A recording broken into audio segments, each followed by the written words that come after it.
Eu desde que converti, eu converti em 99, porque os crentes da época pregavam e falavam assim, ó, 1000 passará, mas 2000 não chegará. Eu toda a vida fui muito esperto, né? Falei, o quê? Eu vou ficar para trás? E aí em 99 eu converti, e aí eu comecei a ir para a igreja, e logo que eu comecei a ir para a igreja, os irmãos foram falar, agora que você já aceitou Jesus, você precisa agora escola dominical. Tem que participar da escola. E aí eu comecei, então, uma coisa que eu gosto demais de escola, né? E o domingo de manhã me lembra muito esse período todo de escola dominical. E o dom que Deus me deu é o dom do ensino. Então, por isso, essa paixão, né? Por estudo, por escola e por poder compartilhar com vocês. O que eu estou vivendo atualmente é um desafio. Nós tivemos 2 famílias de amigos na minha casa um tempo atrás, e a gente começou a conversar, a gente almoçando. Na hora que nós terminamos de almoçar, nós começamos a conversar um pouco sobre a igreja. E foi uma conversa muito preocupada em qual que é o caminho que nós estamos tomando como igreja, sabe? E eles falando sobre a dificuldade que eles percebem na igreja deles e como que a gente vai distanciando, né, do que a Bíblia diz para a gente viver como igreja. E veio essa preocupação e mostrando o quanto que a gente está fazendo uma caminhada meio que diferente do que é proposto por Deus para a nossa vida. E aí nós ficamos conversando sobre aquilo um tempo, e aí Deus direcionou a gente para a gente começar um estudo muito baseado em discipulado. Agora nós estamos reunindo temporariamente e a gente está discutindo o que é discípulo de Cristo.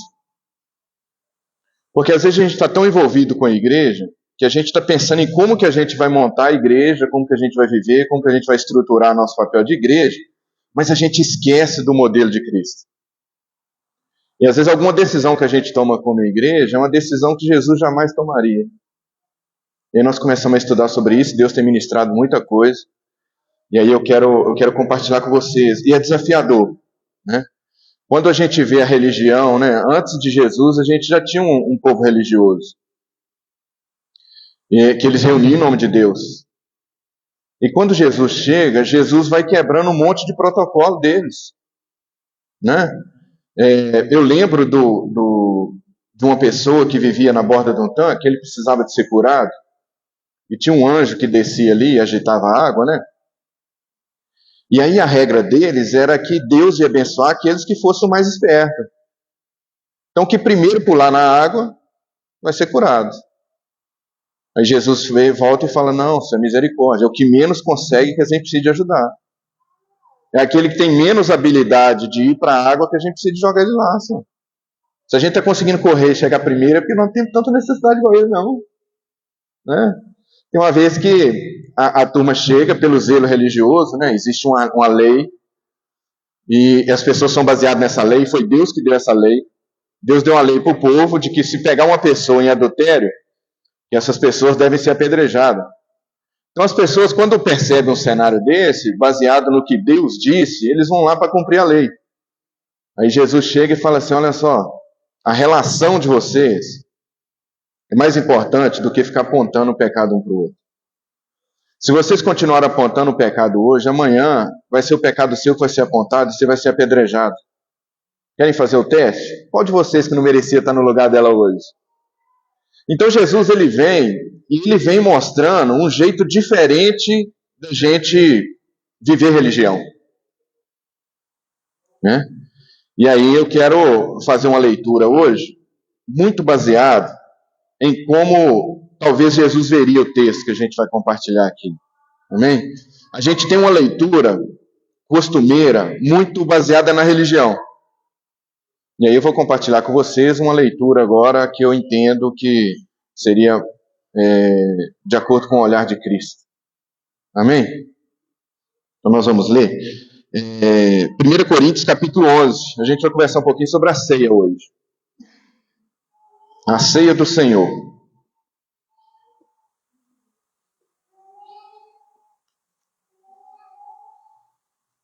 Primeira carta que foi escrita ao povo de Coríntios, no capítulo 11.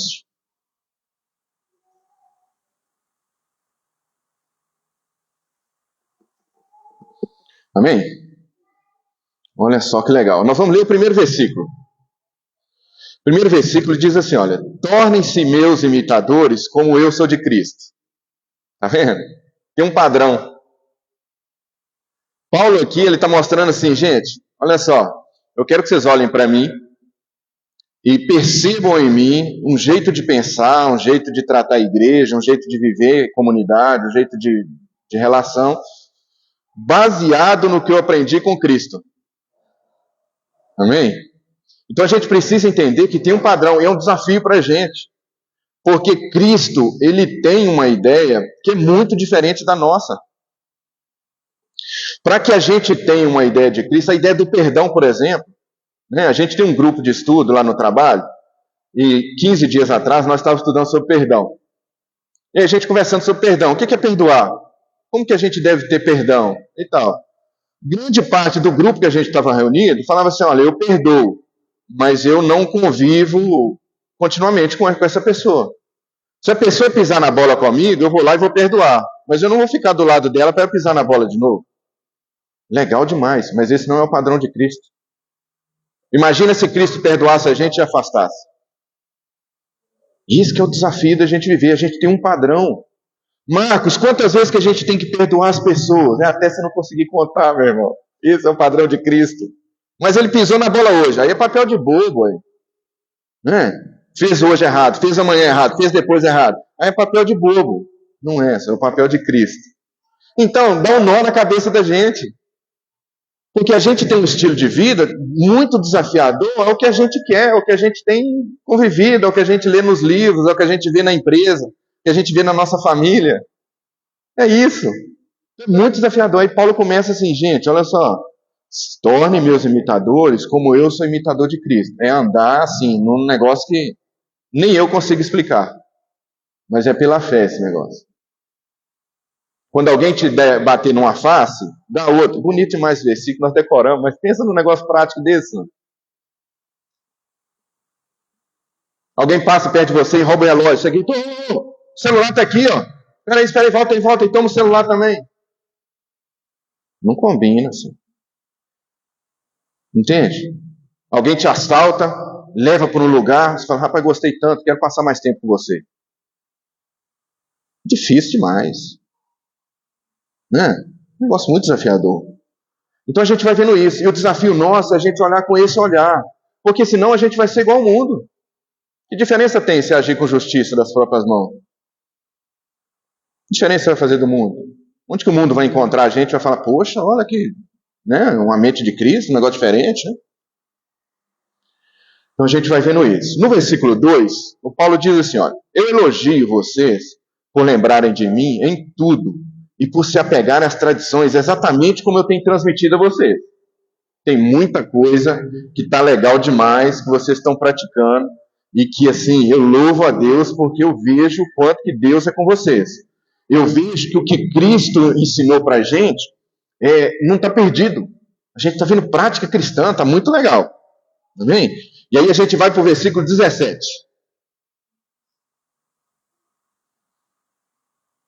17. Entretanto, nisto que eu vou dizer agora, eu não elogio vocês, pois a reunião de vocês fazem mais mal do que bem. Pensa num negócio desse? Não pode. Como é que pode? A reunião do povo em busca de uma religião, em nome de Deus, de acordo com orientações que eles aprenderam de Cristo, fazer mais mal do que bem. Tem como, esse negócio tem que ser transformador, tem que ser para cima, tem que ter evolução. Hein?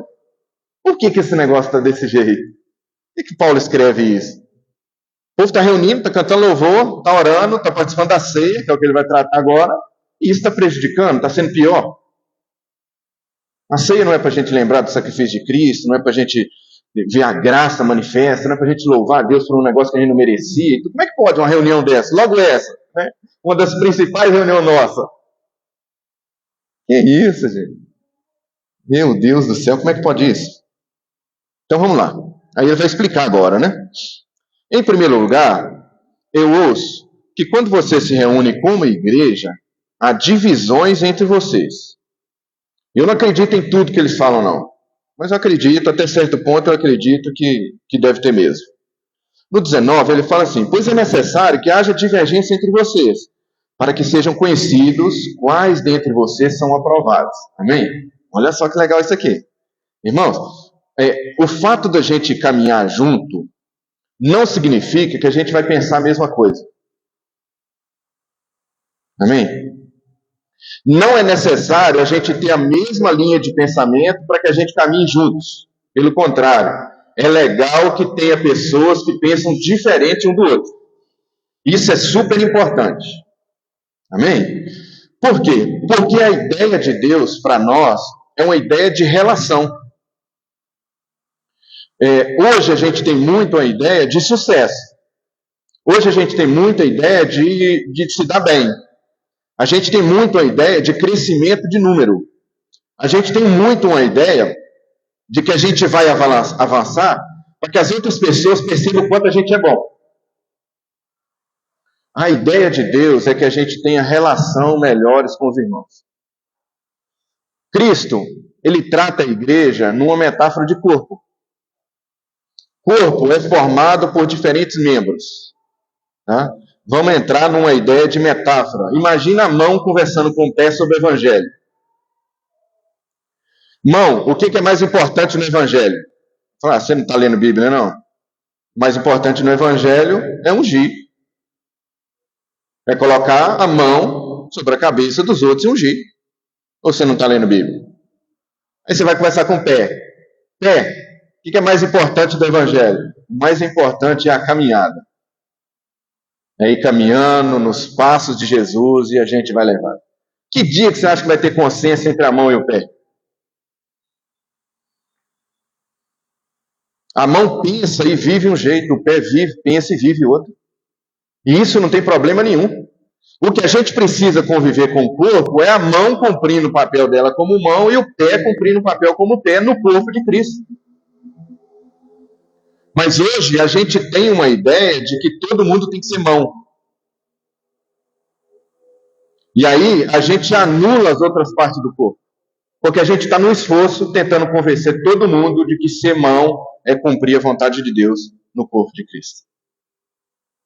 Não tem nada disso. Mão, faz o seu papel como mão e respeita o pé. Vive como irmão do pé. Amém? Todos são importantes para o corpo. Não é que vai haver consenso um dia. Não precisa ter consenso. Tem que ter consciência. Você que é mão, tenha consciência do seu papel no corpo, vai lá e cumpra. E você que é pé, tenha consciência do seu papel e cumpra. E você que é mão e pé, tenha consciência e vive como um corpo. É isso. Então Paulo diz assim, olha só, a divergência é importante, porque através da divergência a gente percebe quem está mais maduro. A gente percebe o quanto que a mão tem consciência do papel dela e cumpre, e não desiste porque o pé não está aceitando. Mas ela continua cumprindo o papel da mão e relacionando bem com o pé. E na hora que o pé machuca, ela vai lá e cumpre o papel dela de mão com o pé. Aí é que nós vamos ver o quem de vocês é de verdade. Nesse momento é que a gente vai ver a maturidade. Não é a mão torcendo para o pé tropeçar, para depois falar, estou falando com você que você está no lugar errado.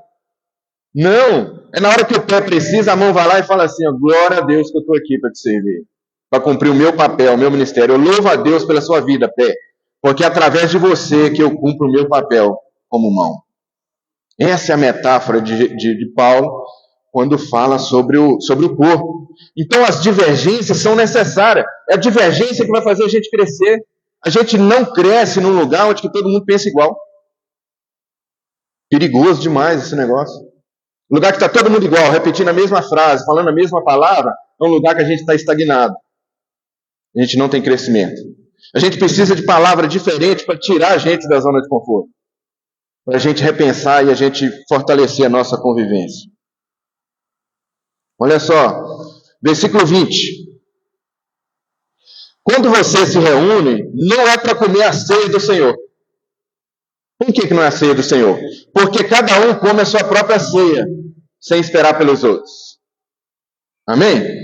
Assim, enquanto uns ficam com fome, o outro se embriaga. Olha só isso. Quando a gente pensa na ceia do Senhor, A gente precisa entender qual que é o propósito. Quando a gente vê a ceia de Jesus, por exemplo, quanto que Jesus comeu daquela ceia? A gente tem dúvida. Talvez até se comeu. Porque o que Jesus faz? Jesus chega, pega e parte. E dá aos discípulos. Isso aí a gente tem certeza. Agora ele comeu? Não sei. E o que está acontecendo na igreja de Corinto? É que as pessoas estão comendo e não importa com o outro. Ao contrário. Sabe? Às vezes a gente, como igreja, a gente está baseando a nossa vida em Cristo pelos privilégios. A gente acha que porque a gente conheceu Cristo, nós temos um monte de privilégio. Inclusive comer mais da ceia. Amém? A gente acha que a gente tem o privilégio da gente chegar e da gente comer. Aquele que não tem tanta intimidade, ele não tem o direito de comer. Movimento contrário. Olha com quem que Jesus está partindo o pão e dividindo a mesa. Talvez são 12 discípulos, se fosse nós, a gente não escolhia nenhum deles. Você escolheria Judas para acompanhar você como discípulo? Tá vendo? É padrão muito contrário, senhor. Hoje a gente está escolhendo para ser tesoureiro, então. Você acha que Jesus ficou surpreso quando Judas demonstrou amor pelo dinheiro? Pegou Jesus de pegadinha assim, nossa, errei com Judas. Jesus escolhe logo quem tem problema com dinheiro para ser o tesoureiro da igreja. Para mostrar para o povo assim, esse é o valor do dinheiro. É isso que o dinheiro vale para mim. Por isso que eu escolho ele para cuidar do dinheiro. É outra jogada. Olha a preocupação que nós temos com o dinheiro. Meu Deus. Quando a gente vê as pessoas com fome, na multiplicação dos pães, está todo mundo ali com fome. Primeira preocupação que chega a Jesus. Falou, Jesus, nós não temos dinheiro para comprar pão para essa turma toda, não. Que isso, rapaz? Olha a jogada, olha a preocupação nossa. Nós estamos falando de pão, rapaz. Você vem com argumento de dinheiro. Que isso? Onde está sua cabeça, senhor? Tá vendo? Então a gente tem muito essa relação. Às vezes nós temos que tomar cuidado, porque na igreja as pessoas que têm mais dinheiro, elas são mais bem aceitas. Sabe? Às vezes nós estamos gastando muito tempo orando pelos empresários, enquanto era para a gente estar orando pelos famintos. Mas parece que o faminto é despesa para a gente. Parece que o faminto vai querer tirar o dinheiro que nós não temos. Parece que o faminto vai dar trabalho para nós, vai fechar o caixa no vermelho. Meu Deus, gente. Não é isso. Amém? Não é preocupar. A conta não é essa. Não é essa a conta. Né? E aí, como que eu interpreto, irmãos, essa ideia da multiplicação dos pães? Muita gente interpreta como um ato de milagre de Jesus, muito parecido com uma mágica. Jesus pega um pãozinho ali, ora, e de repente aquele cesto, bum, uma mágica. Eu não acho que faz sentido, sabe? Por quê? Porque sempre que eu vejo Jesus fazendo milagre, eu vejo pela relação. Né? Jesus ele faz a milagre para transformar as pessoas. Chega o cego está ali perto de Jesus. Aí a pessoa está assim, foi ele que pecou ou foi o pai dele? Não, não foi ele nem o pai. Eu estou fazendo isso aqui, ele nasceu cego assim, para que nele fosse manifesta a glória de Deus. Pronto, e aí agora ele vai curar o cego. As pessoas agora estão com outra sensação. Não é olhar o cegueiro agora como culpa. Agora eu olho para o cego como uma oportunidade de Deus manifestar a glória dele. Não é o milagre do cego que agora viu, não. É uma cura de coração. É uma transformação de maneira de pensar. Da mulher adúltera, foi isso. Gente, ao invés de olhar agora e ficar apontando e jogando pedra, olha para você, olha o pecado que você tem, amanhã você pode estar aqui. Então cura coração, cura mente. Não é o milagre do perdão ali. O que está na borda do tanque não é para ele poder andar. É para que as pessoas possam olhar agora que o mais necessitado tem que chegar no primeiro lugar. Então é isso que eu vejo. Então como que eu percebo a ceia? A multiplicação dos pães. Chega lá, todo mundo não tem dinheiro, como é que nós vamos fazer? Como que a gente vai fazer isso aqui agora? Chega uma criança com alguns pãozinhos e alguns peixes. Não é isso que a gente lê lá? Jesus vai, pega o pãozinho e pega o peixe. O que eu imagino que ia acontecer, irmão? Uma multidão está acompanhando Jesus. Eu não acredito que estava todo mundo sem comida ali. Porque as pessoas, quando decidiam caminhar Jesus, eles sabiam que eram vários dias de caminhada. Então, uma criança sai de casa, a mãe já fala, deixa eu fazer seu lanchinho aqui. Eu não acredito. 5 pão e 2 peixinhos seria para a criança lanchar 9 horas da manhã. Não, vou dar o seu lanchinho de uma vez que você vai passar vários dias, você vai caminhando e você tem comida lá para você passar à vontade. Então, como que eu acredito? Eu acredito que tinha várias pessoas com a mochila cheia, mas estava pensando só neles. Na hora que Jesus chega e pega o pão da criança, eles lembram: ah, rapaz, então para herdar o reino de Deus tem que ser igual criança. E aí todo mundo começa a tirar o pão da mochila. E todo mundo come à vontade, na hora que está tonto de fome, junta tudo aquilo que tiraram da mochila, ainda sobe 12 cestos. Eu acho que faz mais sentido. Porque Jesus está preocupado em matar a fome de ninguém. Jesus está preocupado em transformar o coração para que entenda o Evangelho. Amém? Então, para mim, faz mais sentido essa leitura. E agora está todo mundo transformado, agora a gente sabe o que é comunhão. Porque é isso que a igreja de Atos fazia. Ou vamos comer lá em casa hoje? Vamos. Então vamos comer o pão todo que tiver lá em casa. E amanhã? Amanhã na casa de outra. Vamos comer o pão de hoje, velho. Amanhã nós vamos na casa do outro e comemos o pão lá, olha. E eu vou preocupar com o pão de amanhã? Entenderam? Por quê? Porque o maná é do dia. Não preocupa com amanhã, não. Tá vendo? O que está acontecendo na igreja de Corinto? Eu estou avançando para me comer mais que todo mundo. Eu chego lá na frente e falo: rapaz, ainda bem que eu cheguei cedo hoje, eu vou sentar na cadeira da frente. Tem outra passagem que fala sobre isso, né? Senta mais para trás, você não passa vergonha. Né? Tá vendo? As ideias de Jesus é contrária demais a nossa, irmão. E o que a gente está estudando é esse desafio da gente aprender com Jesus. Da gente olhar para a igreja, mas olhar com o olhar de Jesus. Como que Jesus pensaria no asseio? Tá vendo? Então, olha só, enquanto uns estão com fome, tem outros que estão saindo embriagados. Pensando nele. Levou a mochila dele cheia e agora está comendo tudo que tem na mochila. E o do lado? O do lado não. Irmão, se a gente estiver em casa orando: ó Deus, muito obrigado pelo alimento que o Senhor deu, que eu glorifico ao Senhor, sabendo que o vizinho do lado está sem alimento, talvez isso não seja oração. Ou talvez não seja de Cristo. Se eu glorificar a Deus porque Ele está me sustentando enquanto meu vizinho está sem nada, talvez esse momento não seja digno de oração, a não ser que seja de arrependimento. Quando Paulo diz assim: olha, nunca vi um justo mendigar o pão. Não é o justo pensando em passar fome. Mas é o justo na hora que ele está com o pão na mesa, que ele vê o vizinho que está sem pão, ele vai lá e parte, ele pode ficar sem comer. Para que o outro coma. Porque ele nunca vai mendigar um pão. Ele consegue olhar para o pão e ver que o pão é para saciar a fome. Então ele chega, pega o pão, vai lá e parte. E entrega. Porque ele sabe o valor que tem o pão. Então não é que não vai faltar pão na casa dele. Ele abre mão do pão para servir para o outro. Amém? 22. Será que vocês não têm onde comer e onde beber? Aliás, será que vocês não têm casa onde comer e onde beber?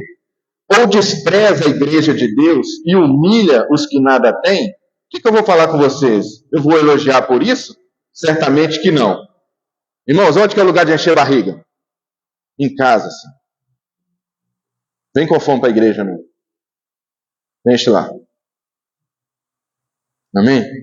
Então o movimento da igreja é um movimento onde a gente enche em casa e a gente vem compartilhar com o outro na igreja. Um lugar onde a gente tem reunião mais para compartilhar do que para receber. Um lugar onde eu venho compartilhar com os irmãos a semana que eu passei, o quanto eu recebi de Deus. Não é um lugar onde eu venho para eu sair daqui empanturrado para me gastar durante a semana. Nossa cabeça está tão confusa que a gente acha que domingo é fim de semana.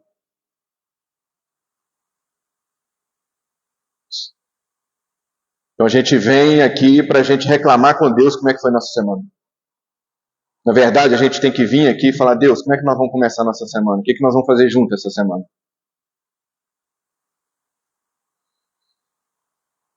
Qual que é a entrega que é necessário fazer essa semana? E nós estamos vindo para a gente encher. Para a gente receber. Por acaso vocês não têm o que comer e beber em casa, não? Então, na hora que for vir, vem para a igreja, vem compartilhar, vem para a ceia, enche a barriga em casa. Chegar aqui, se de repente você não comer, é melhor. Talvez você não coma da ceia, em prol daquele que está com mais faminto, para que ele coma. E aí você vai sair daqui glorificando a Deus. Papai, hoje entrou um faminto lá que ele saiu igualzinho eu cheguei, lotado até na tampa. Que ele dali saiu saciado hoje. Não é uma disputa para a gente ver quem chega primeiro. Não é disputa para a gente ver quem de nós vai comer mais. Qual de nós tem mais direito. Não, é para a gente medir o quanto a gente tem coragem para entregar. Não é o quanto mais a gente recebe, é o quanto mais a gente entrega. Quanto que a gente está disposto a entregar? Na hora que a gente lembra de Cristo, você lembra de receber ou você lembra de entrega? Nosso padrão é Cristo, não é igreja. A gente está como igreja religiosa. E nós estamos disputando para a gente ver quem é mais. Nós estamos discutindo o termo bíblico para a gente saber se o outro vai para o inferno ou não vai. Nós estamos analisando a Bíblia, olhando o comportamento do outro para ver se está de acordo com a Bíblia. Não é nada disso. Nós temos que olhar a Bíblia para a gente entender Cristo. Como que Cristo olharia para essa situação? Então eu vou olhar igual a ele. Esse que é o desafio nosso. Amém? Olha só, versículo 23. Paulo diz assim, ó: pois eu recebi do Senhor o que também lhes entreguei, que o Senhor Jesus, na noite que foi traído, tomou o pão. Resultado ruim de Jesus, hein? Pensou? Na noite de maior decepção, ele vai lá e come o pão. Isso aqui tem um negócio muito legal aqui também. Olha só. E a gente vê Judas traindo Jesus, mas a gente não vê Jesus traído por Judas. Amém? Uma coisa é o ato de Judas. Outra coisa é a recepção de Jesus. Quando Jesus chama Judas para isso. Foi pego de surpresa, não? Amém? Como que nós devemos tratar, como que a gente deve conviver com nossos irmãos? Não na expectativa de que ele vai fazer o certo, mas é na consciência de que a gente vai imitar Cristo. Se alguém trair a gente, não é para a gente viver uma vida desesperada, decepcionada. É para a gente perdoar igual Cristo perdoou. Não crie expectativa, irmão, em quem você convive. O tamanho da expectativa vai ser o tamanho da frustração. Jesus não confia nas pessoas. Ele se confia às pessoas. Quando Jesus ele se entrega, ele não espera que as pessoas façam por merecer aquilo. Jesus não cria expectativa nenhuma sobre nós. Ele se entrega porque ele entende que o papel dele, a função, o propósito, a vida dele é ser entregue, independente da resposta nossa. Quando Jesus está na cruz, sendo crucificado, as pessoas estão lá crucificando ele olha para o Pai e fala assim: Pai, perdoa porque eles não sabem o que fazem. Ele não espera as pessoas arrepender para oferecer perdão. Ele oferece o perdão antes, enquanto está sendo crucificado. É um outro jeito de ver a vida. Entende? Por que nós, como igreja, a gente está vivendo crise? Porque a gente está com um olhar muito mais religioso do que cristão. Nós estamos olhando o outro para ver se o outro merece. Nós estamos apontando o comportamento do outro que faz ele indigno de participar da ceia. Nós estamos apostando corrida para a gente chegar mais cedo. Nós estamos orando de madrugada porque a fila é menor, para a gente chegar mais cedo, para ter mais privilégio. Meu Deus, é o contrário do que Cristo ensina a gente. Está com fome? Come em casa. E vai lá e relaxa. Porque aí, se o outro sair de lá com uma bênção maior do que a sua, você vai sair glorificando. Esse é o movimento. Não é ir lá e pegar o maior e sair competindo. Eu peguei maior, a minha maior. Que isso? Isso aí é com reunião sua, você está contribuindo é para o mal ao invés do bem. Quando faz isso. Está vendo? E aí Jesus, um dia que foi traído, o que mudou na vida de Jesus? Ele nada. Partiu o pão, meu amigo. Vamos continuar aqui vivendo. É isso aqui que é um mistério nosso. Uma frustração não vai atrapalhar nada. Eu não estou com foco na nossa... no quanto eu vou receber, não. O meu foco aqui é no quanto que eu entrego. A traição me ajuda a entregar muito mais. Através da traição, eu mostro o quanto que eu não estou aqui por mim mesmo. Quanto que eu estou aqui pelo outro. E vida que segue, vamos que vamos. Vamos para a nossa própria na próxima cerimônia. É outro jeito de pensar, né? É mentalidade de Cristo. A nova forma da gente pensar. E aí, o que Paulo fala no 23? Pois eu recebi do Senhor o que também eu lhes entreguei. Que o Senhor Jesus, na noite que foi traído, tomou o pão, 24, e tendo dado graças, partiu e disse: isto é o meu corpo, que é dado em favor de vocês. Façam isso em memória de mim. Está vendo? Então a memória não é comer, irmãos, a memória é entregar. O que Cristo ensinou, o que a gente precisa lembrar? Que Jesus pegou o corpo e partiu. Pegou a força, pegou o físico, pegou o propósito da vida, pegou a aparência, pegou o sucesso. Abriu mão de tudo isso. Não, pois abre mão de tudo isso em prol a todos vocês que estão aqui. Esse é o modelo. A igreja de Corinto está indo buscar o sucesso para ele. Aquele que tem mais vantagem vai lá e come mais. Chega primeiro. Né? No 25, da mesma forma, depois de comer do pão, ele tomou o cálice e disse: este cálice é a nova aliança no meu sangue. Façam isso sempre que beberem em memória de mim. Tá vendo? Então o sangue já fala sobre vida, né? Já fala sobre sonhos, sobre desejos, sobre coisas internas.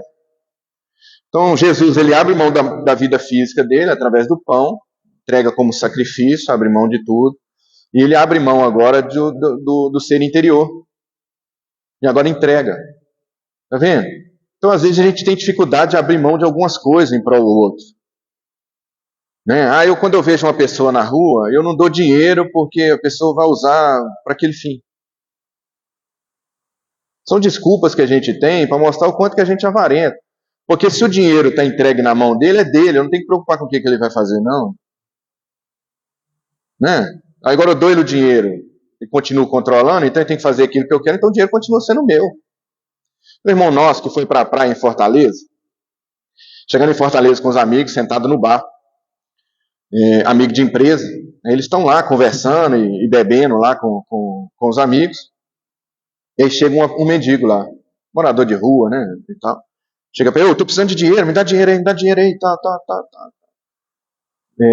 E um cheirão de droga. E ele pensando assim: rapaz, eu vou dar dinheiro para ele usar droga, né, e tal. Falou: não, me dá 5 reais. Falou assim: olha, eu vou te dar você 20 reais, mas para você sumir daqui. Não quero ver sua cara mais. Tá combinado? Vou te dar os 20 reais, eu quero que você suma. Não enche o saco, não. Beleza? Tirou os 20 reais e deu ele. A pastor saiu dali todo alegre, foi embora. E eles estão lá com os colegas dele conversando.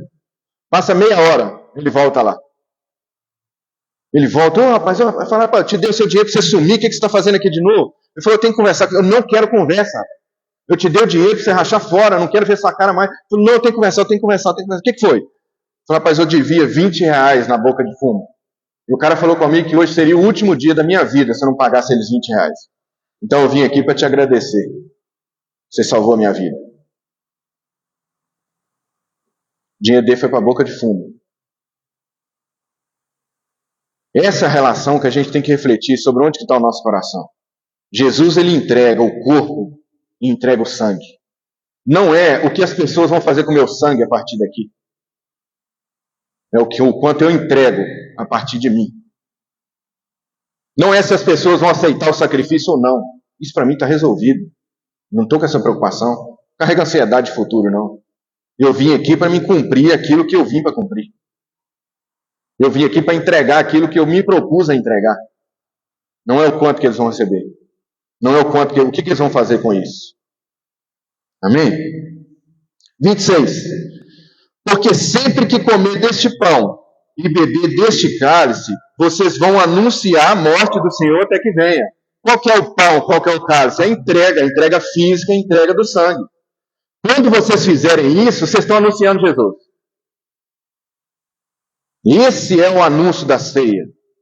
Quanto mais eu for, que eu entregar dos meus desejos, do meu sonho, daquilo que eu tenho, da prosperidade que eu alcancei, dos valores que eu tenho, do material que eu consegui, quanto mais eu fizer de entrega disso, mais eu estou anunciando Cristo.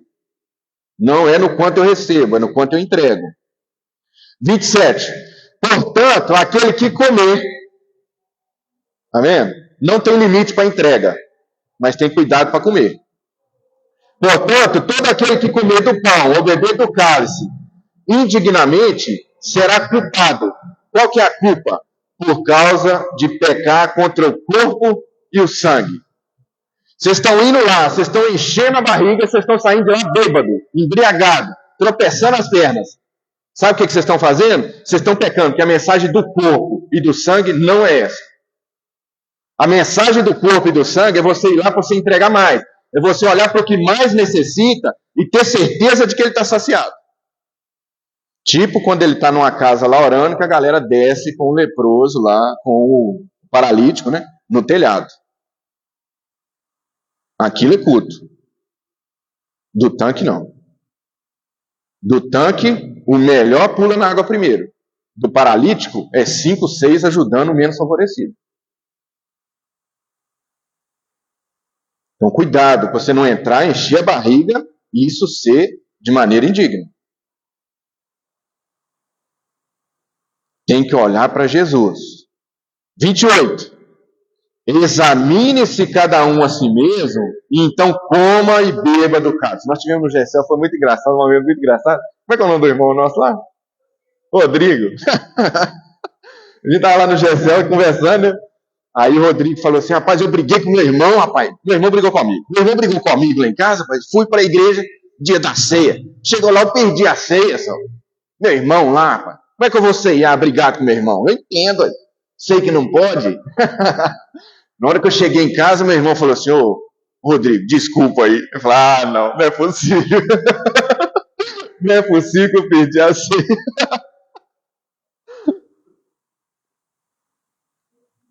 GC, gostou demais, GCL, né? A Camilinha fala IGC, eu fico repetindo ela. Mas o GCL é benção demais, que a gente vive esses momentos, né? Mas olha que legal o versículo. Paulo orienta a igreja de Coríntios a examinar, e ele não dá oportunidade de não participar da ceia. Eu acho isso muito interessante. Não é, olha para dentro de você e vê se você pode participar ou não. Não tem isso, né? A gente interpretou isso não sei quando, mas a Bíblia não dá margem para isso, não. O que a Bíblia está orientando é dar uma mergulhada para dentro de vocês, que aí você vai encontrar. Na hora que você estiver na ceia, não fica preocupado com a disputa, quem vai comer mais não. Dá uma mergulhada dentro de você. Você vai entender que você não merece.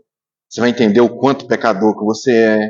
Você vai entender a graça de Jesus sobre você.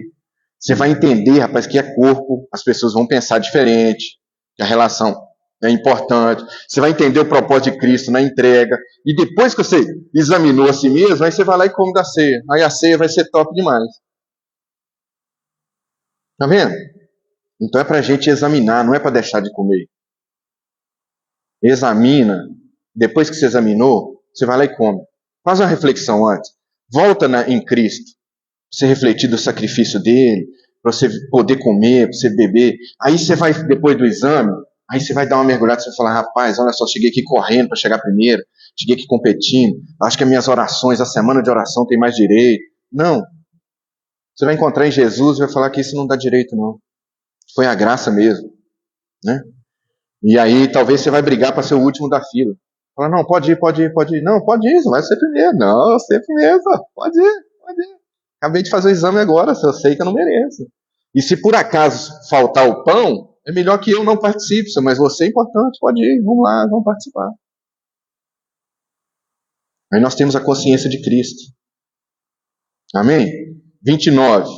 Porque quem come e bebe sem discernir o corpo do Senhor, tá vendo? E beber para sua...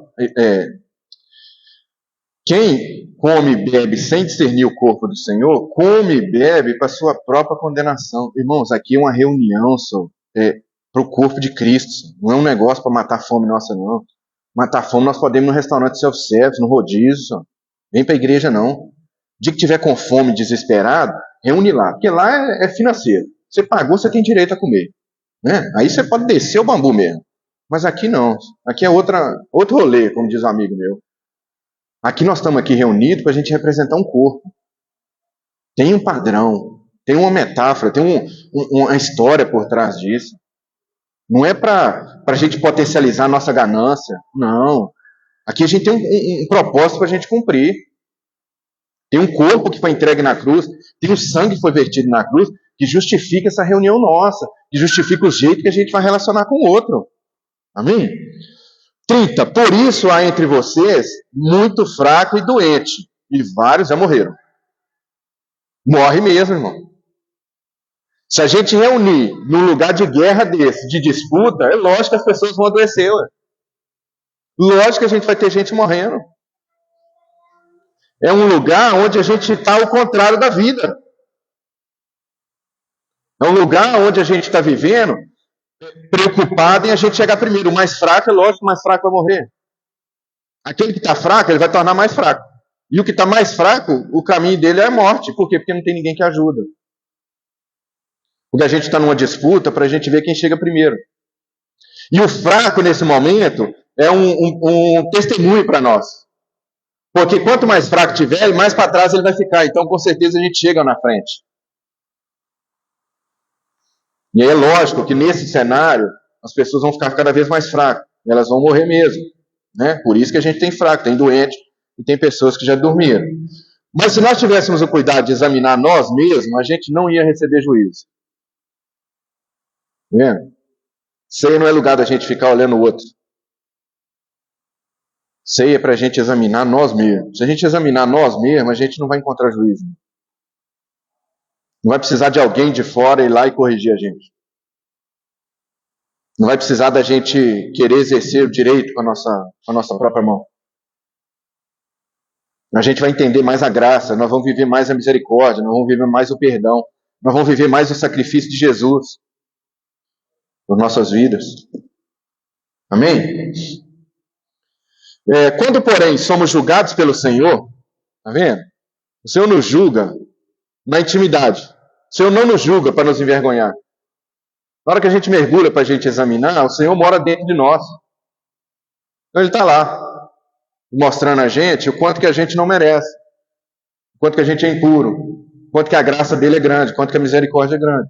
Então, quando a gente faz esse exame, a gente vai percebendo isso. E a gente vai percebendo que o corrigir do Senhor é para ser disciplinado, para que a gente não seja condenado com o mundo. Para que a nossa reunião não faça mais mal do que bem. A gente não pode reunir aqui como igreja e a gente ter pessoas que não vivem isso e chegar aqui e falar, rapaz, igualzinho lá na minha empresa. Não pode. A gente chegar aqui, a gente vê uma disputa aqui para ver qual que é melhor, falar, rapaz, é igualzinho lá em casa, esse negócio. É um querendo aparecer mais do que o outro. Não pode. A gente não pode ser condenado como o mundo. Nós temos um princípio, nós temos uma igreja que a gente precisa revelar para as pessoas, nós temos um padrão, nós temos um sacrifício que a gente precisa traduzir para as pessoas. E o desafio nosso como igreja é a gente imitar Cristo, não é a gente ser o melhor da igreja. Não é a gente pegar um versículo para mostrar o quanto que nós somos, que nós atendemos requisito. Não é, nós temos que entender Cristo. Na nossa mente tem que ser transformada para que a gente possa ter a mente de Cristo. Isso que é o desafio nosso. Olha só, 33. Portanto, meus irmãos, quando vocês se reunirem para comer, esperem uns pelos outros. Está vendo? Qual que é o lugar mais privilegiado na fila da ceia? É o último, é o que mais esperou. Não é o primeiro que bebeu água limpa. Não é o primeiro que pegou o maior pedaço de pão. É o último que pega os farelos e fala assim, rapaz, nunca vi tanta fé assim, de decidir ficar por último para pegar os farelos. Nunca vi tanta fé em Israel. Se alguém tiver com fome, come em casa. Dá vergonha ler isso aqui na Bíblia. Pelo amor de Deus. Nós estamos conversando sobre igreja. Paulo fala assim, ô crente, está com fome, come em casa. É muito básico. Mas se foi necessário escrever, é porque a gente está errando no básico. A gente está pensando muito o contrário daquilo que Deus projetou para a gente como igreja, né? Então, se alguém tiver com fome, coma em casa, para que quando vocês reunirem, isso não resulte em condenação. Tá vendo qual que é a condenação? Nós temos um monte de título para condenação, né? Então, se a pessoa tiver assim, não pode, porque não vai ser condenada. Se ela fez isso essa semana, ela fez aquilo, a gente sabe que aquilo não pode. Ele subiu, não podia subir, aí desceu, aí comeu, ele bebeu. Não é isso que está falando aqui. A condenação aqui é não discernir o corpo de Cristo. Nós estamos inventando um monte de condenação que a Bíblia não faz. Nós estamos muito mais parecidos com o religioso do que com a ideia de Cristo. Vendo quanto que é desafiador? Então, faça isso, gente. Coma em casa. Você comeu em casa, já é bem possível que você vai ser livre da condenação da ceia. Quanto mais, quando eu for com vocês, eu vou conversar pessoalmente. Darei as instruções. Amém? É bravo, não é, irmão? Meu Deus do céu, o que é isso? Então, essa é a mensagem, né, que eu trouxe no coração para compartilhar com os irmãos. E eu confesso, irmãos, que a minha casa, a gente está sofrendo, sabe, com essa ideia do quanto que a gente está percebendo que a gente está distante de Cristo, sabe? A minha filha Débora, ela tem 12 anos, ela saiu com uma amiga da família, né, 30 anos de idade, foram tomar um sorvete. Foi nessa sorveteria aqui em frente, aqui. E ela é crente há muitos anos, e a Débora chegou lá em casa e falou assim: papai, eu estou muito preocupado com a amiga nossa, porque até hoje ela não entendeu o sacrifício de Jesus. Sabe, eu e a esposa, a gente tem convivido. Nós fomos num velório essa semana, o irmão da minha esposa morreu, né? E o pastor, ele no velório, ele estava pregando para as pessoas converterem, né? Sabe, querendo que a igreja dele crescesse dentro do velório. É um negócio assim, nós estamos sofrendo muito com isso. Sabe? E nessa manhã eu trouxe isso que Deus tem ministrado, a gente viver mais discipulado. Sabe? Vamos focar em Cristo, vamos ver qual que é a ideia dele, vamos forçar para isso.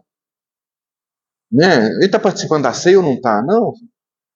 Não quer falar assim, eu não mereço participar da ceia. Vamos abrir a ala e deixar, então você vai primeiro. Você entendeu o negócio todo. Se você está aqui hoje, está garantido que você não merece, vai primeiro. Assim.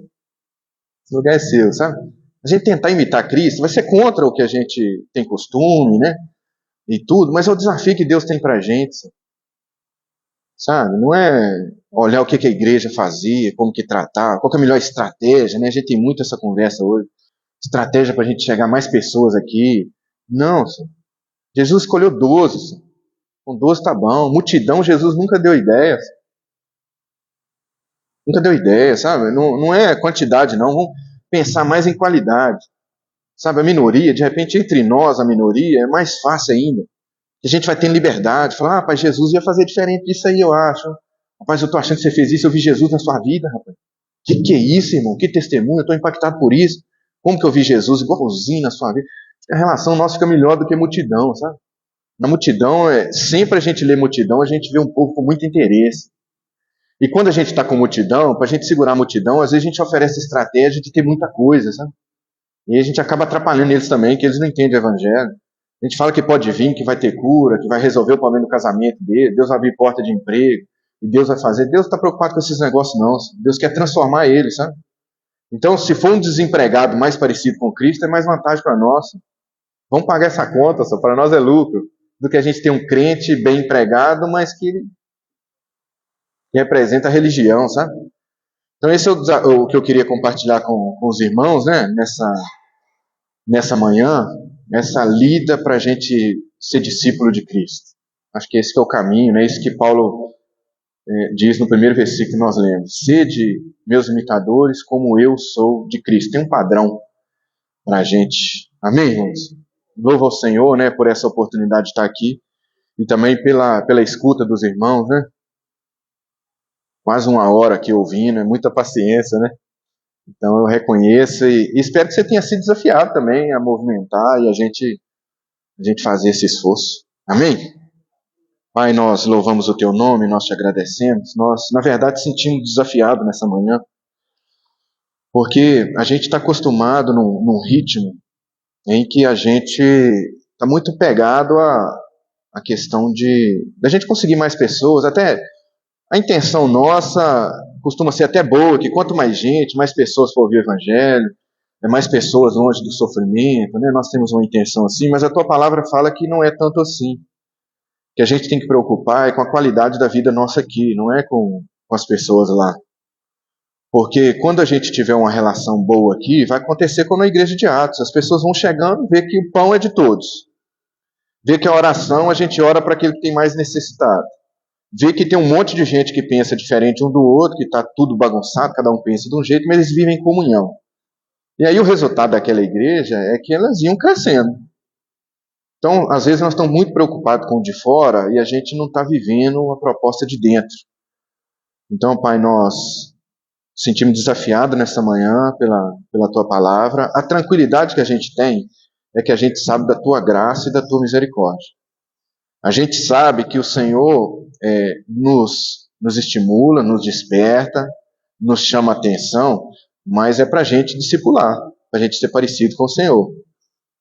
Então a gente se sente desafiado, a gente sabe que não é por uma humilhação, a gente sabe que não é por vergonha, a gente se sente desafiado para a gente ser mais parecido com o Senhor. E a Tua graça, a Tua misericórdia nos faz isso. Então o que a gente pede ao Senhor nessa hora é que o Senhor nos alcance nessa manhã, que transforma a gente, que a nossa mente possa ser cativa mesmo ao Senhor, que a nossa relação com o vizinho possa ser uma relação como o Senhor teve com seus vizinhos aqui na terra, que a nossa relação com a nossa família possa ser uma relação que o Senhor nos ensinou através da Tua palavra com a família, que a nossa relação com a igreja, com a religião, possa ser de acordo com a relação que o Senhor teve com a igreja, com a religião na época que o Senhor teve aqui na terra. Então a gente tem um padrão. Na hora que a gente vê o que foi pego em prática de pecado, a gente entender como que a gente tem que tratar ele. Na hora que a gente vê o que está preocupado em enterrar os seus pais, a gente vê como que o Senhor trata eles. Na hora que a gente encontrar com um avarento que acha que tem direito ao reino dos céus porque já conquistou tudo, a gente vê. Na hora que a gente encontrar com alguém que acha que tem o direito porque nunca fez nada errado, que a gente trate ele como o Senhor tratou. Então, ó Pai, nós louvamos o Teu nome nesta manhã e a gente conta com a Tua graça e com a Tua misericórdia para a gente ser mais parecido com o Senhor. É assim que nós oramos, em nome de Jesus. Amém. Amém.